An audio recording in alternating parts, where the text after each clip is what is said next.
दोस्तों, एक ऐसा कड़वा सच जिसको सुनकर कुछ मुसलमान तो बर्दाश्त का खून पीकर बैठ जाएंगे, तो कुछ मुसलमान इसकी कड़वाहट से, इसके तीखेपन से वोमिटिंग यानी उल्टी भी कर सकते हैं। मैं आपके सामने इतिहास की रोशनी में कुछ ऐसे उदाहरण पेश करूंगा कि मेरी इन कड़वी बातों से आपके मन में सच्चाई की रोशनी का दिया जरूर जलेगा और आप किसी भी अफवाह पर यकीन करने से पहले 10 बार जरूर सोचेंगे। पहला उदाहरण मैं आपको बताता हूँ।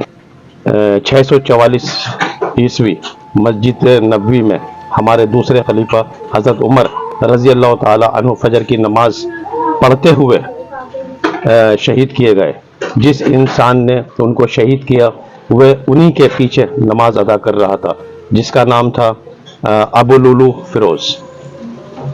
दूसरा उदाहरण बताता हूँ। हजरत उस्मान रजी अल्लाह ताला अन्हु, जो हमारे मुसलमानों के तीसरे खलीफा थे, 17 जून 656 ईस्वी 35वीं हिजरी में कुछ बागी मुसलमानों ने उनके घर को घेर कर उसमें आग लगा दी, उन पर वार भी किया। इसमें मेन गद्दार का नाम था गमाल इब्ने अल हम। अब बात करते हैं चौथे खलीफा हजरत अली रज़ी ताला अन्हु की। 19 रमज़ान 40 हिजरी 28 जनवरी 661 ईस्वी को कूफा की एक बड़ी मस्जिद में फजर की नमाज अदा कर रहे थे, तो अब्दुल रहमान इब्ने मुलजिम ने जहर में लिपटी हुई तलवार से हजरत अली पर वार किया और 2 दिन बाद आपकी शहादत हुई। अब पीछे आते हैं शेर दिल टीपू सुल्तान के वजीर सेनापति, जिसका नाम था मीर सादिक, अंग्रेजों के साथ मिल गया, जिसने टीपू सुल्तान का साम्राज्य खत्म किया और उनकी मौत का कारण बना। नाम था मीर सादिक। थोड़ा और पीछे आते हैं। औरंगजेब के बेटे मोहम्मद अकबर ने आपके खिलाफ युद्ध किया और गद्दारी की। और पीछे आते हैं। बहादुर शाह जफर के वफादार मंत्री हकीम एहसान उल्लाह खां, क्योंकि अंग्रेजों से मिल गया था और बहादुर शाह जफर को मौत तक पहुंचाने में इसका बहुत बड़ा हाथ था। दोस्तों, मुसलमान जब जब पराजित हुआ है तो वह अपनों से ही हारा है। इसमें किसी को भी इल्जाम देना बेवकूफ़ी है। इतिहास गवाह है, जब जब मुसलमानों ने एकजुटता दिखाई है तब बड़ी बड़ी जंगों पर जीत हासिल की है। अगर आज फिलिस्तीन जैसा मासूम मुल्क किसी के जुल्म का शिकार है तो इसके जिम्मेदार वे मुस्लिम मुल्क हैं जो फिलिस्तीन में हो रहे नरसंहार को देखकर भी अपनी आंखों पर गद्दारी का काला चश्मा लगाकर ऐशो आराम की जिंदगी काट रहे हैं। अब बात करते हैं भारत की। दुनिया के पर्दे पर भारत ही एक ऐसा देश है जहां पर मुसलमान सबसे ज्यादा सुकून, आराम और इज्जत की जिंदगी काट रहे हैं। हाँ, अब फिलहाल कुछ टाइम से दोहरा रवैया इस्तेमाल हो रहा है और इसकी वजह भी वे गद्दार मुसलमान हैं जो अपनी ही कौम के दुश्मन हैं। भारत के मुसलमानों के साथ अगर कहीं गलत व्यवहार हो रहा है तो इसका सबसे बड़ा जिम्मेदार पाकिस्तान और वहां से चलता आतंकवाद है। आप खुद इस बात पर गौर कीजिए। जब तक पाकिस्तान नहीं बना था और उसके कुछ टाइम बाद तक भी भारत के मुसलमानों को हर धर्म के लोग अपने सर पर बिठाया करते थे, लेकिन पाकिस्तान की गलत हरकतों का खिमियाजा भारत के मुसलमान आज भुगत रहे हैं। दोस्तों, आप ठंडे दिमाग से अकेले में बैठकर सोचिए, दुनिया में अगर सबसे सीधी कौम कोई है तो वह हिंदू है। ये वह कौम है जिसने हर उस इंसान को सर का ताज बनाया है जिसने इसको किसी जुल्म से बचाया हो, किसी आपदा से निकाला हो और मोहब्बत के साथ इस कौम से पेश आया हो। अब बात आती है उन गद्दार मुसलमानों की। फैज़ इलाही मस्जिद के अतिक्रमण की शिकायत करने वाले प्रिंस सिरोही, 37 साल के जवान, जिनके बाप दादा भी मुसलमानों के साथ घुल मिल कर रहे, खुद प्रिंस सिरोही भी मुसलमानों के साथ रहा, वो उसको अचानक अपने ही एरिया की मस्जिद में अतिक्रमण क्यों दिखाई दिया? क्योंकि जिस मुसलमान को शादी के लिए हॉल नहीं मिला, गाड़ी खड़ी करने के लिए जगह नहीं मिली, वह मुसलमान इस जगह के खिलाफ हो गया। बहुत जल्द उन मुसलमानों का नाम भी सामने आ जाएगा। इसमें प्रीत सिरोही का या किसी हिंदू भाई को बुरा कहने से पहले ये सोच लीजिए कि दिल्ली की शाही मस्जिद पर अतिक्रमण की शिकायत करने वाले का नाम क्या है। मैं आपको बताता चलूं, दिल्ली शाही मस्जिद के अतिक्रमण की शिकायत करने वाले कौन लोग हैं, जिसके नाम हैं फरहत हसन, मोहम्मद शाहिद खान, मोहम्मद आसिफ और अब्दुल अमीर। आप सिरोही को कौम का दुश्मन बता रहे हैं, तो क्या ये लोग कौम के शहजादे हैं? क्या प्रशासन को पहले नज़र नहीं आ रहा था कि 250 साल पुरानी फैज़ इलाही के बाहर क्या हो रहा है? क्या प्रशासन को पहले नहीं मालूम था कि शाही मस्जिद के बाहर क्या हो रहा है? लेकिन प्रशासन तभी एक्शन लेता है जब उसके पास शिकायत पहुंचती है। और जाहिर बात है, जब एमसीडी हो, एनडीएमसी हो, डीडीए हो, वे अपनी सुरक्षा के लिए, अपनी प्रोटेक्शन के लिए पुलिस प्रशासन का सहारा जरूर लेगा। इसमें गलती ना एमसीडी की है, ना डीडीए की है, ना एनडीएमसी या किसी और विभाग या पुलिस प्रशासन की नहीं है।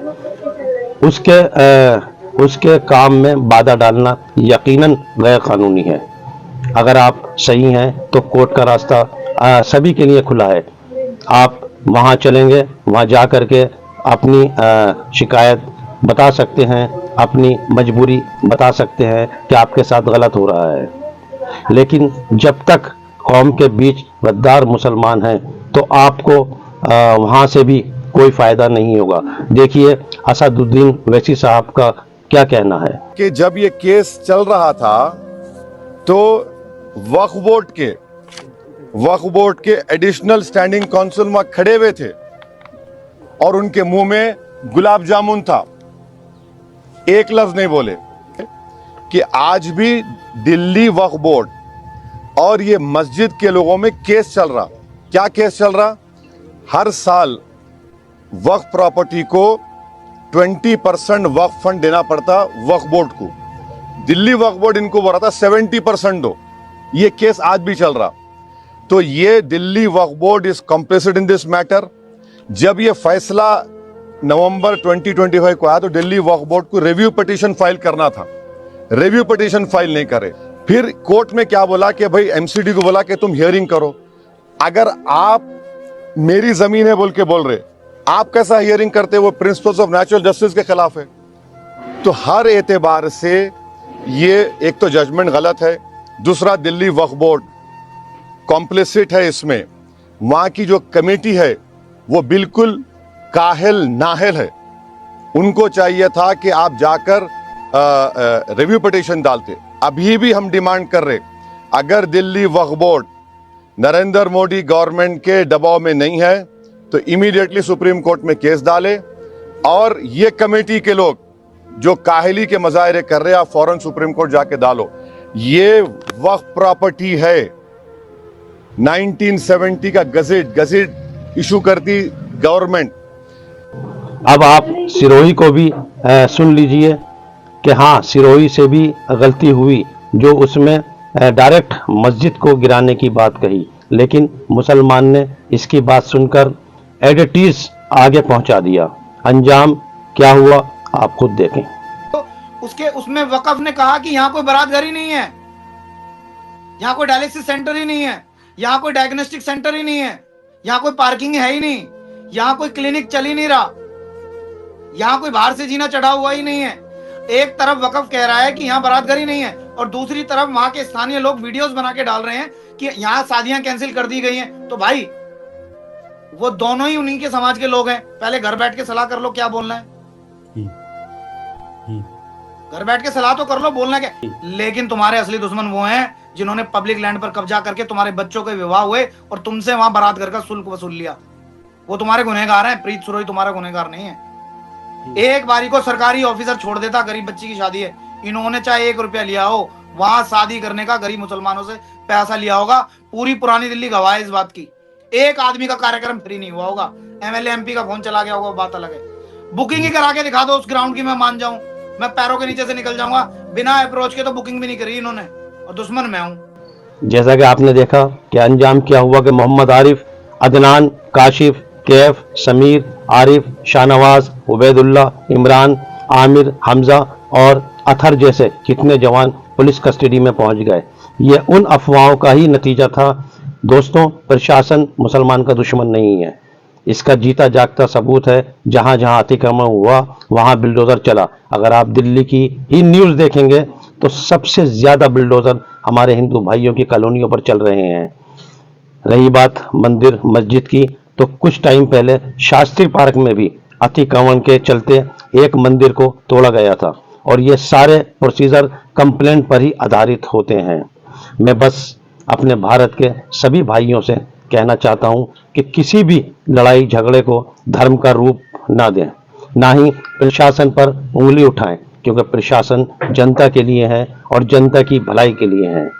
अगर आपको प्रशासन से कोई शिकायत है, आपको कुछ गलत लगता है, तो फिर आप कोर्ट जा करके उसको वेरीफाई करें और इस बात का ध्यान रखें कि अफवाह एक दीमक की तरह है जो आपके साथ साथ आपके घर की खुशियों को भी मातम में तब्दील कर देता है। अगर किसी भाई को मेरी बात बुरी लगी हो तो कमेंट में ज़रूर बताएं और एक बात का ध्यान रखें कि कभी भी कहीं भी कोई बात हो और आपके पास कोई वीडियो आई तो आप जब तक उसे शेयर ना करें जब तक आप कंफर्म नहीं हो जाएं, वरना अफवाह के इल्ज़ाम में आप भी इन जवानों की तरह कब के अंदर हो सकते हैं। मैं आपसे फिर कहूँगा कि जो भी है, प्रशासन कभी किसी इंसान का दुश्मन नहीं होता।